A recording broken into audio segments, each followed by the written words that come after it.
আমাদের আজকের যে মূল বিষয় একবিংশ শতকের যুব সমাজ সেই বিষয়ের উপরে বলবেন কমরেড আবাস রায়। ওনাকে বলার জন্য অনুরোধ করছি।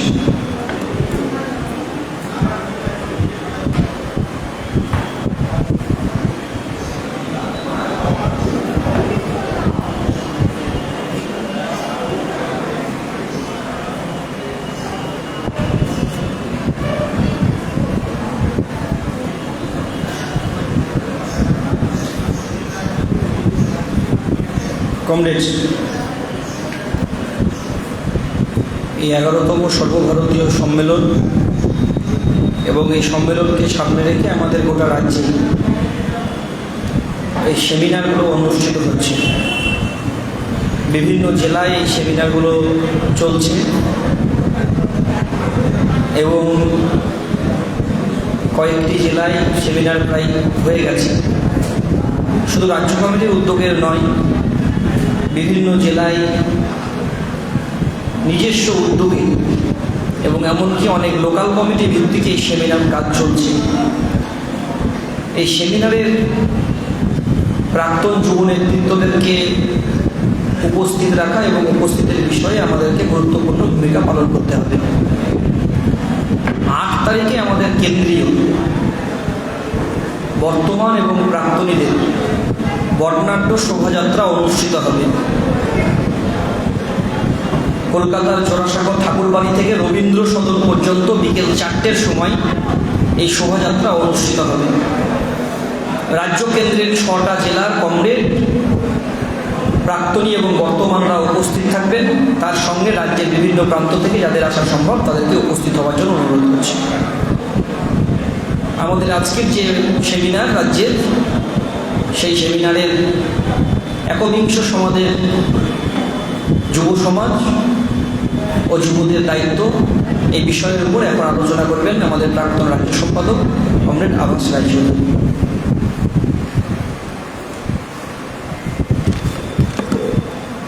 নারায়ণদা কত অব্দি গো? হ্যাঁ বেশ, তুমি 3-4 মিনিট আগে হাত তুলে দিও। তুমি তো আমার স্বভাব খারাপ জানো সেটা।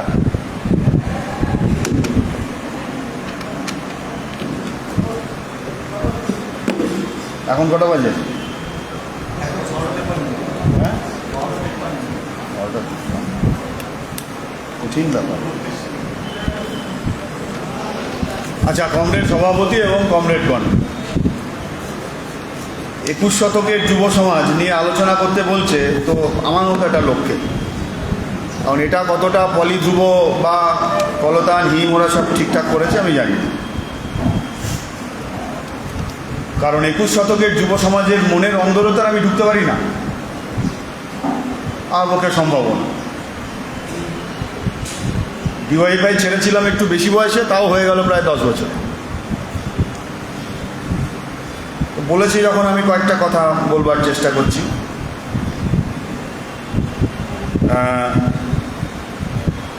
21 শতকের যুব সমাজ, ধ্রুব আবার এখন যুক্ত করলো কর্তব্য, যুক্ত না করলেও কর্তব্যটা সবসময়ই থাকে। তাহলে 21 শতকের যুব সমাজ, এদেরকে যদি ধরতে হয়, তাহলে এই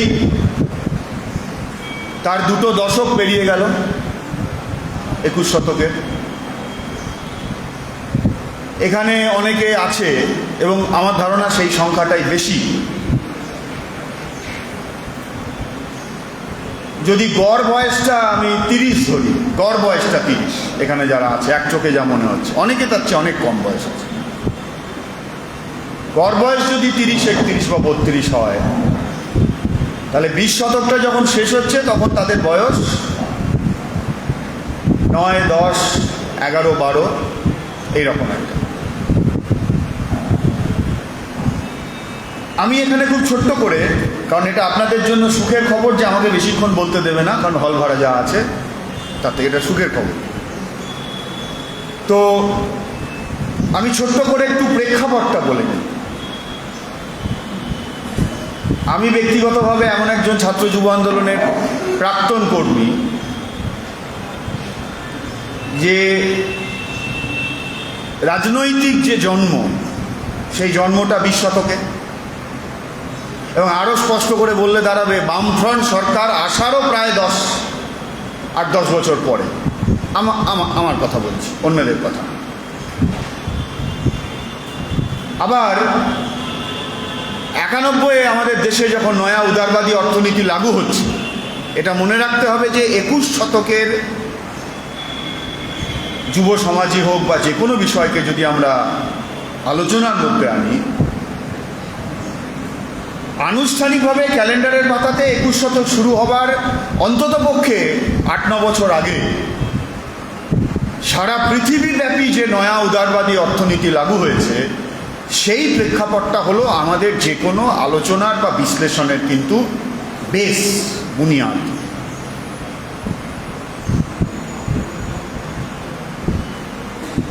তাহলে আজ থেকে 2 দশক আগে ক্যালেন্ডারের খাতাতে যে 21 শতকের সূত্রপাত, পলি যে আদর্শের কথা একটু আগে প্রেসকে বলল, দুনিয়াতে দর্শন মতাদর্শ আসলে কি করে? দুনিয়াকে দেখতে শেখায়, চোখের আলো তৈরি করে, বাইরের না ভিতরের। আসলে চোখের আলো না, আসলে এখানকার আলো, মগজের আলো। সেই দর্শন মতাদর্শ অনুযায়ী, সমাজতন্ত্রের দর্শন মতাদর্শ অনুযায়ী যে কোনো একজন মার্ক্সবাদী হতে চাওয়া ছাত্র মানে আমি কলকাতা বিশ্ববিদ্যালয়ের ফর্মাল স্টুডেন্টদের কথা বলছি, আমরা সবাই ছাত্র। আমাদের মাথার মধ্যে রাখতে হবে যে যে কোনো একটা ক্ষেত্রকে আমি যখন বিশ্লেষণ করব, সমাজকে যখন আমি বিশ্লেষণ করব, সামাজিক মানুষের বিহেভিয়ারকে, আচরণকে যখন আমি বিশ্লেষণ করব, তখন আমাকে মাথার মধ্যে রাখতে হবে যে তার বেসটা কি, বুনিয়াদটা কি। বুনিয়াদ হলো উৎপাদনের ব্যবস্থা, উৎপাদনের চরিত্র, মোড অফ প্রোডাকশন। উৎপাদনের চরিত্রটা কেমন? উৎপাদনের চরিত্র মানে প্রথমত কি পদ্ধতিতে কে উৎপাদন হচ্ছে, ফোকাল পয়েন্ট কোনটা। আমরা যে যুগে বাস করি এটা হলো শিল্পের যুগ, তার মানে কৃষিকে বাদ দিয়ে না। মানুষ এখন মহাকাশে আছে, যেখানেই থাকুক না কেন এ প্রকৃতিতে জীব হিসাবে তার খিদে নিবারণের জন্য প্রথম দিন থেকে তার যে খাবারের প্রয়োজন পড়েছে, বিজ্ঞান প্রযুক্তি, মোড অফ প্রোডাকশন, লাইফস্টাইল, আমি স্টাইল বললাম, আমি ফ্যাশন বললাম না। ফ্যাশনটা স্বল্প সময়ের জন্য, আর স্টাইলটা একটা দীর্ঘ সময় এবং একটা জীবনবোধের সঙ্গে সম্পর্কিত। আমি রবি ঠাকুরের শেষের কবিতাটা এখানে একটু রেফার করছি, যারা পড়াশুনো করেন বা করেছেন তাদেরকে একটু উস্কে দেওয়ার জন্য। তো এই যে লাইফস্টাইল, এই যা কিছু আমরা চর্চার মধ্যে আনি না কেন, অর্থনীতির গতিটা কোন দিকে?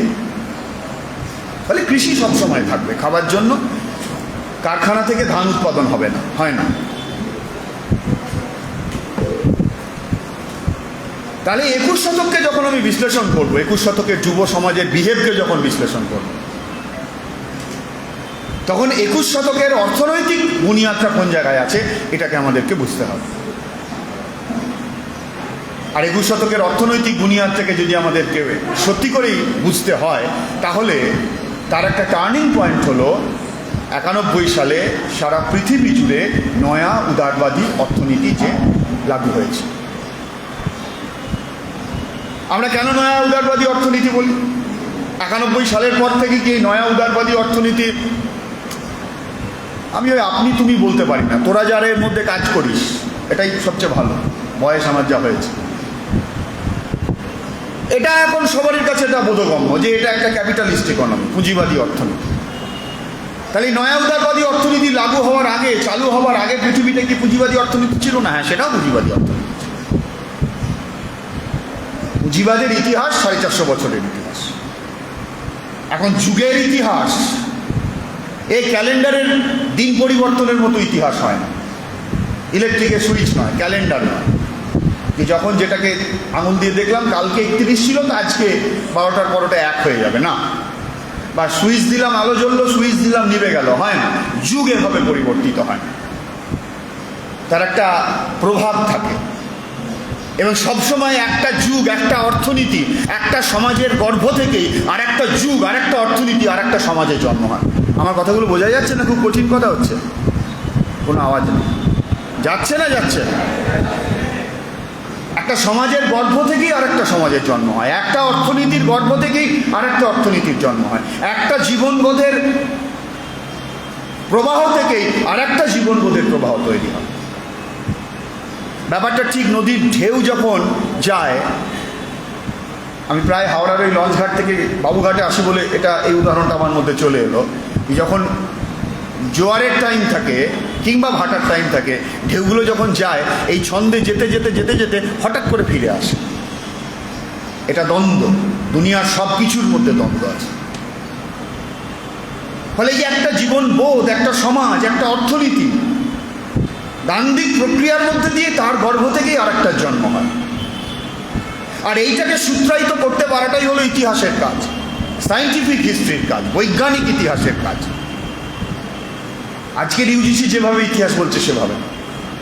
তো যাই হোক, তাহলে এই 21 শতকের প্রেক্ষাপটে অর্থনীতির ক্ষেত্রে পরিবর্তনটা আমরা কি দেখলাম? 21 শতকের পুঁজিবাদী অর্থনীতি, সেটাও পুঁজিবাদী সাম্রাজ্যবাদী অর্থনীতি। তাহলে 21 শতকের এই যে আগের 10টা বছর আগে নয়া উদারবাদী অর্থনীতি, সেটা একটা পর্ব। তাহলে 21 শতকের যুব সমাজকে যদি আমাদের প্রথম আইডেন্টিফাই করতে হয়, তার বিহেভকে আইডেন্টিফাই করতে হয়, তার ডিমান্ডসকে আইডেন্টিফাই করতে হয়, তার স্বপ্ন, তার আকাঙ্ক্ষাকে যদি আমাকে আইডেন্টিফাই করতে হয়, চিহ্নিত করতে হয়, তাহলে অর্থনীতির পরিবর্তনের এই প্রেক্ষাপটটাকে আমাকে নির্দিষ্ট করতে হবে যে দ্বিতীয় বিশ্বযুদ্ধ উত্তর পৃথিবীতে পুঁজিবাদের সূচনাটা হলো উদার পদ্ধতিতে। উদার মানে স্টেট কন্ট্রোল হবে না, রাষ্ট্রের নিয়ন্ত্রণ থাকবে না, খোলা বাজার অর্থনীতি। খোলা বাজার অর্থনীতি আজ থেকে 450 বছর আগে। আমি আবার বলছি, ক্যালেন্ডার নির্দিষ্টভাবে হয় না, ওটা 500 হতে পারে, 410ও হতে পারে। কিন্তু মোটামুটি দেখা গেল যে 1870-এ ক্যাপিটালিজমের ক্রাইসিস তৈরি হলো, প্রথম উদারবাদী অর্থনীতি। এই ক্রাইসিসের মধ্যেই আমরা দেখেছি দুটো বিশ্বযুদ্ধ। প্রথম বিশ্বযুদ্ধ, দ্বিতীয় বিশ্বযুদ্ধের মাঝখানে সারা দুনিয়ার সাম্রাজ্যবাদী অর্থনীতি, পুঁজিবাদী অর্থনীতির মহামন্দা, যে মহামন্দার থেকে আজকের 8 সাল শুরু হওয়া মহামন্দা আরও অনেক দীর্ঘায়িত হচ্ছে এবং শেষের কোনো, আমাকে খুব দ্রুত যেতে হবে, সময় যেহেতু কম, লক্ষণ আমরা দেখতে পাচ্ছি। তাহলে 30-এর দশকের মহামন্দার পরিপ্রেক্ষিতে দ্বিতীয় বিশ্বযুদ্ধ। দ্বিতীয় বিশ্বযুদ্ধ যখন হচ্ছে, প্রথম বিশ্বযুদ্ধের মধ্যেই সোভিয়েত রুশ দেশের সমাজতন্ত্র তৈরি হয়েছে, নতুন একটা ধারা। দ্বিতীয় বিশ্বযুদ্ধ তখন হচ্ছে, সোভিয়েত ইউনিয়ন তৈরি হচ্ছে, শত ষড়যন্ত্রের জালকে ছিন্ন করে একটা স্টেবল জায়গায় দাঁড়িয়েছে সমাজতন্ত্র। 36 সালে যাদের এমপ্লয়মেন্ট এক্সচেঞ্জের দরজা বন্ধ হয়ে গেছে, স্টুডেন্ট মুভমেন্ট, ইউথ মুভমেন্টের কাছে খুব ইম্পর্টেন্ট ব্যাপার যে যুবরা, ছাত্ররা কাজ খুঁজতে এমপ্লয়মেন্ট এক্সচেঞ্জে যায়নি, কাজ যুবদের খোঁজার জন্য গেছে। অর্থনীতিটা এইভাবে তৈরি হয়েছে। বললো না পলি সাংবাদিকদের কাছে যে সবাই খাবে, সবাই খাটবে, পেট পুড়ে খাবে, কতর ভরে খাটবে।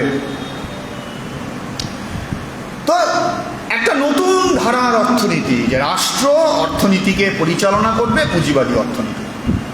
তার প্রেক্ষাপট ছিল উদারবাদী অর্থনীতির ক্রাইসিস, এবং সেই ক্রাইসিসে দেখা গেল মানুষের পারচেজিং ক্যাপাসিটি কমে গেল, বাজার ছোট হয়ে গেল। যে নামেই ডাকি না কেন, বাজার হলো অর্থনীতির ডিটারমিন ফ্যাক্টর। অনেক সময় ওয়ার্ল্ড কমিউনিস্ট মুভমেন্ট এটাকে বুঝতে পারেনি, সেই জন্য জিজ্ঞেস করছিলাম প্রেস নেই তো, বুঝতে পারেনি। সেটা অন্য আলোচনার বিষয়, বলার যদি অন্য কোনো দিন গল্প করার সুযোগ থাকে গল্প করা যায়। তাহলে বাজারকে বাঁচানোর জন্য, মানুষের কেনার ক্ষমতা বাড়ানোর জন্য রাষ্ট্র উদ্যোগ নিয়ে পুঁজিবাদ গঠন করেছিল। আর সেটা আরও অনেক বেশি গতি পেয়েছিল, কারণ সোভিয়েত সমাজতন্ত্রের পরিকল্পিত অর্থনীতির ফলে সমাজতান্ত্রিক দুনিয়ায় যুব সমাজ, মানুষের উন্নয়ন আকাশ ছুটছে, আর পুঁজিবাদী দুনিয়ার ক্রাইসিস বাড়ছে। এইরকম একটা প্রেক্ষাপটই তো স্টেট কন্ট্রোল ইকোনমি এসেছিল, রাষ্ট্র পরিচালিত ইকোনমি। আর আমার দেশ যখন স্বাধীন হলো, আমরা পুঁজিবাদী পথে ডেভেলপমেন্ট করলাম, কিন্তু এই ধারাটাকে আমরা গ্রহণ করলাম। আবার একটা ক্রাইসিস দেখতে পেলাম 70-এর দশকে, এটা 1970-এর দশক, ঠিক 100 বছর পরে। 1870 উদারবাদী অর্থনীতির প্রথম ক্রাইসিস, 1970 আবার বলছি, ক্যালেন্ডারের ওইভাবে দিন হয় না, কিন্তু তবু একটা আলোচনার সুবিধার জন্য, যে রাষ্ট্র পরিচালিত অর্থনীতির মধ্যেও ক্রাইসিস। আর এই রাষ্ট্র পরিচালিত অর্থনীতিতে আর একটা থ্রেট ক্যাপিটালিস্ট ইকোনমি, ইম্পিরিয়ালিস্ট ইকোনমির সামনে হাজির হয়েছিল। সেটা হলো এই রাষ্ট্র পরিচালিত অর্থনীতির দিনে যুদ্ধ পরবর্তী পুনর্গঠনকে কাজে লাগিয়ে যেভাবে জব ক্রিয়েট হয়েছিল, এমপ্লয়মেন্ট জেনারেট হয়েছিল, বললো বলি ম্যানুফ্যাকচারিং ইউনিট তৈরি হয়েছিল। এই যে যারা যুবরা লড়াই করছে, এখন আমি শ্রমিক আন্দোলনের কর্মী, যুব আন্দোলনের অভিজ্ঞতা থেকে শ্রমিক আন্দোলনে কাজ করছি। যুবকের কাজ বাস্তবায়িত হওয়ার সংগ্রাম, শ্রমিকের মজুরি পাওয়ার সংগ্রাম, এটা এক জায়গায় যুক্ত। ক্যাপিটালিস্ট ইকোনমি যেখানে প্রফিট ম্যাক্সিমাইজেশন থাকে, যেখানে সারপ্লাসকে চুরি করে নেওয়া হয়, সেই অর্থনীতিতে রুলিং ক্লাস ইকোনমি এবং পলিটিক্সে তারা সবসময় চেষ্টা করে যে বাজারে বেকারের সংখ্যাটা বাড়ানো। কারণ বেকারের সংখ্যা বাড়লে পরে সস্তায় শ্রম কিনতে পারা যাবে শ্রমিকদের কাছ থেকে। সেই জন্য বেকার যদি কাজ পায়, কৃষক যদি জমি পায়, বেকার তবে কাজ পায়। বেকার যদি কাজ পায়, ম্যানুফ্যাকচারিং এরিয়া তবে বাড়ে, শ্রমিক শ্রেণীর অস্তিত্ব তখন সুনিশ্চিত হয়। পুঁজিবাদী অর্থনীতিতে যখন একটা আর একটার সঙ্গে যেমন সম্পর্কযুক্ত, তেমনি পুঁজিবাদী অর্থনীতির মধ্যে যারা শোষিত অবদমিত যে অংশটা, সেই অংশের জীবন সংগ্রাম একটা আর একটার সঙ্গে সম্পর্কযুক্ত। এটা সবসময় মনে রাখতে হবে। তো তাহলে যাই হোক, এই 21 শতকের এই যে নতুন একটা ধারা তৈরি হলো, যেখানে রাষ্ট্রের নিয়ন্ত্রণ চলে গেল, আবার খোলা বাজারে চলে এলো, সেই জন্য নয়া উদারনীতি। কিন্তু আগের খোলা বাজার অর্থনীতির সঙ্গে 91 পরবর্তী খোলা বাজার অর্থনীতির একটা বেসিক পার্থক্য হলো যে আগের খোলা বাজার অর্থনীতিতে ছিল ইন্ডাস্ট্রিয়াল ক্যাপিটালের অগ্রগতির যুগ, শিল্প, কল কারখানা তৈরি হচ্ছে, রাষ্ট্রের নিয়ন্ত্রণ নেই, পুঁজিপতিরা তাদের ইচ্ছে মতো করছে। কিন্তু মোড অফ প্রোডাকশনটা ছিল, উৎপাদনের ধারাটা ছিল কল কারখানা তৈরি করা। এই যেমন এখন একজন পলিকে জিজ্ঞেস করে দিল না যে চপ্পখড়ির সঙ্গে তোমাদের এটার পার্থক্য কি? দীনেশ মজুমদার ভবনে, ওই একই মিডিয়া হাউস, দীনেশ মজুমদার ভবনে একদিন আমরা তখন যুব ফেডারেশন করছি, প্রেস করছি, তো আমায় জিজ্ঞেস করেছিল, হঠাৎ করে মনে পড়ে গেল যে আপনারা এত টাটার হয়ে বলছেন কেন? তো আমি যাকে বলেছিলাম, আমার কাছে টাটাও যা পাটাও তাই, টাটা বাটা দুটোই সমান, আমার কাছে একটাই question, manufacturing unit, employment generate করা। তাহলে কর্মসংস্থান, এইটা ছিল শুরুর সময় উদারবাদী অর্থনীতির বৈশিষ্ট্য। কিন্তু 91 পরবর্তীকালে যে উদারবাদী অর্থনীতি এলো, এখানে ম্যানুফ্যাকচারিং ইউনিটের কোনো ডেভেলপমেন্ট নেই, বরং সেটা ছোট হয়ে যাচ্ছে, খোলা বাজারে ঘুরে বেড়াচ্ছে। আমি সময় আমার নেই, বিস্তৃত ব্যাখ্যার সময় নেই। তাহলে এই ম্যানুফ্যাকচারিং এরিয়া না থাকার ফলে শুরুতে হয়েছিল জবলেস। আমরা তখন সবে যুব আন্দোলন করতে এসেছি, অষ্টদম্বদ আমাদের গেছি, 14 নম্বর এখানেই সম্মেলন হয়েছিল, কোথায় যেন বাবুলই আমাদের মহাজনী সদন, 14 নম্বর ডিওয়াই পশ্চিমবঙ্গ রাজ্য কমিটির সম্মেলনেই কথাটা হাজির হয়েছিল যে জবলেস গ্রোথ থেকে জব লস গ্রোথে কনভার্ট হয়ে যাচ্ছে। আর আজকে আমরা কি দেখতে পাচ্ছি? অর্থনীতির পণ্ডিতরা আজকে বলছে যে এই যে ম্যানুফ্যাকচারিং ইউনিট যে চলে যাচ্ছে, তাহলে খোলা চোখে কি বোঝা যায় যে কলকারখানা তৈরি না হলে পরে, এই যে সিঙ্গুর হলো না, সিঙ্গুর হলে ডিরেক্টলি 10,000 এমপ্লয়মেন্ট তৈরি হলো, অর্গানাইজড ওয়ার্কার। কোনো প্রবলেম এইটার সঙ্গে? অর্গানাইজড ওয়ার্কার, তাহলে জব ক্রিয়েট হচ্ছে না, ম্যানুফ্যাকচারিং এরিয়া